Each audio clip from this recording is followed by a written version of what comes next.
I first learned about Juan Rulfo from Gabriel García Márquez's interviews, where he credited Pedro Paramo with inspiring 100 Years of Solitude.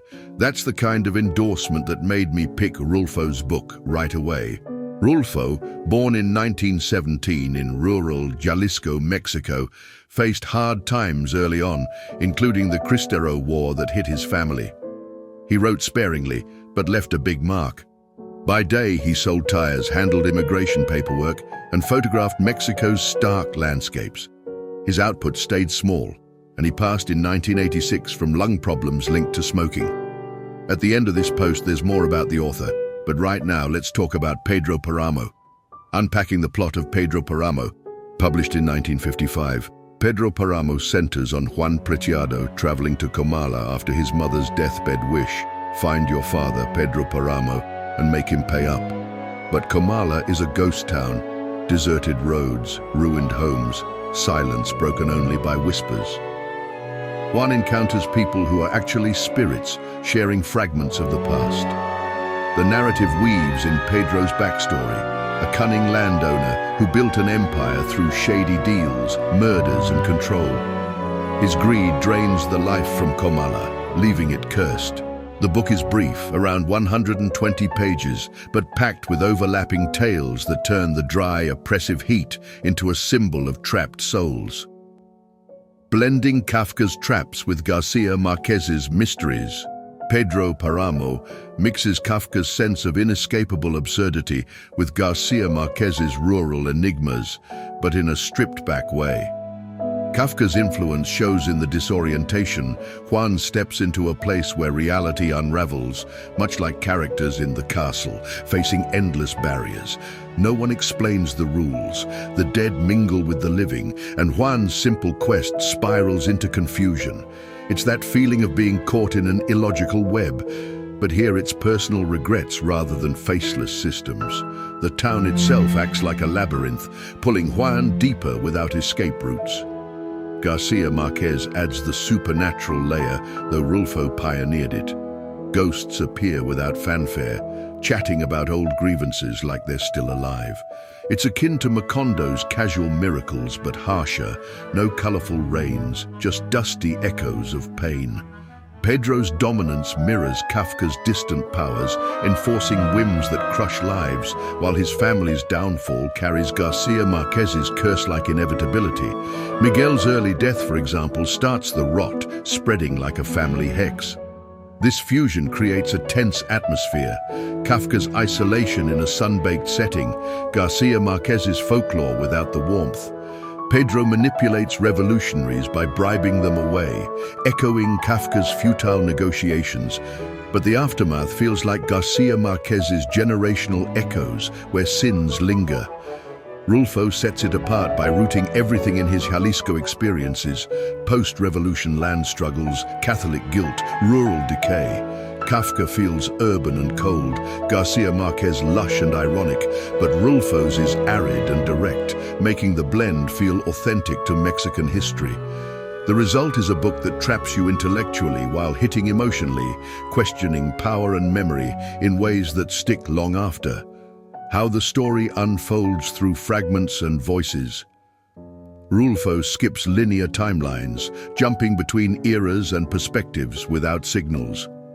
Juan's journey kicks off, but interruptions come fast. A host revealing her own death, a buried voice complaining, no numbered chapters, just breaks, like pauses in conversation. This mirrors fragmented memories, forcing you to assemble the puzzle.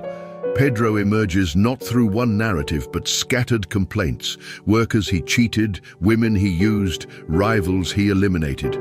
It's chaotic initially, but builds a fuller picture of his tyranny. The chorus of voices enriches it. Each spirit adds a piece, from Father Renteria's guilty confessions to anonymous murmurs. Susana San Juan's feverish recollections stand out, blending love and delusion. This technique shows how one life affects many, turning individual stories into a town's lament. Digging into death, power and regret, death permeates the book, not as horror but everyday reality. Comala's residents don't realize or care they're gone, continuing grudges underground. Juan overhears graveside chats, blending life and limbo. It's about enduring pain beyond the grave, with no peace for the wicked or innocent. Power corrupts this. Pedro rises from nothing, amassing land by force, but his control breeds emptiness. He fixes droughts by deals, but when Susana dies, he lets everything collapse, starving the town. Themes connect. Unchecked authority leads to communal death, spiritual and literal. Catholic undertones run through, unabsolved sins, failed priests. But Rulfo critiques faith's failures. Renteria sells indulgences, questions divine justice, reflecting Mexico's turbulent church-state history. Regret ties it. Characters replay mistakes, stuck in loops. Pedro's late mutterings reveal his hollow victory, power-stripping meaning.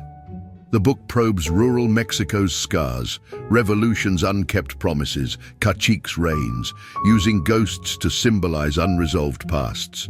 Death isn't closure, it's amplification of earthly wrongs.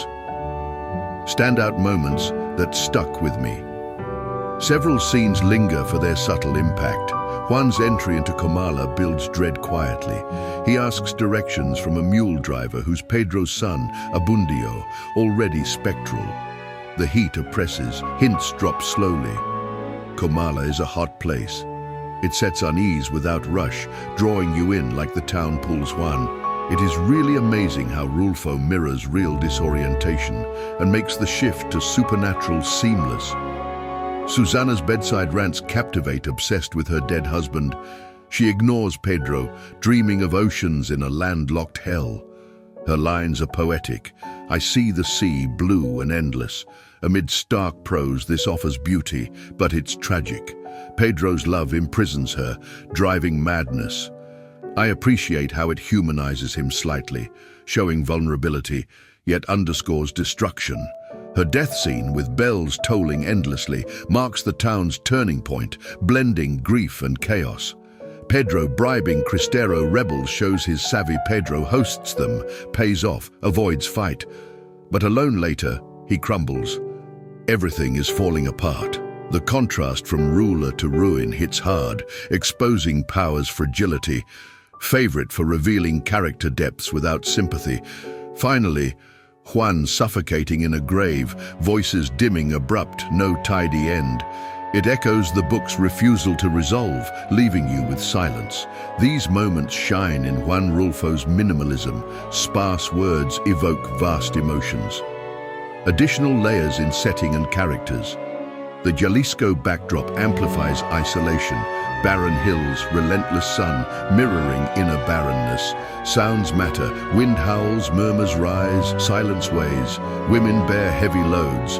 Dolores abandoned, Dorotea childless, critiquing gender roles in macho culture. Flickers of kindness, like Eduviges sheltering strays, get overshadowed by despair. Themes expand to abandonment by family, society, God. Prayers go unheard, heavens empty, drawing from Rulfo's war losses, lasting echoes and versions. Rulfo sparked magical realism's boom. Gabriel García Márquez rewrote his novel after reading it.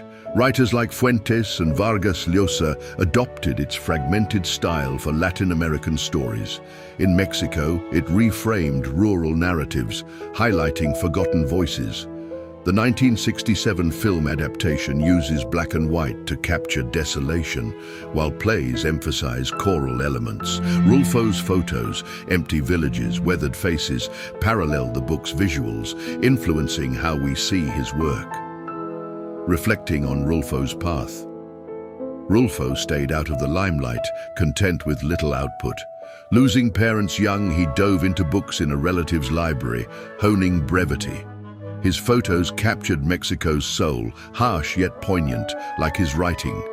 He quit fiction mid-career, feeling done, focusing on editing and family. Global recognition came late via translations. Garcia Marquez led many here, but Rulfo stands alone, raw power in few pages. His story reminds how personal hardship crafts timeless tales. Give this a thoughtful read. The structure challenges but pays off. Try it with Rulfo's stories or Garcia Marquez to trace connections. It reshapes views on history's ghosts.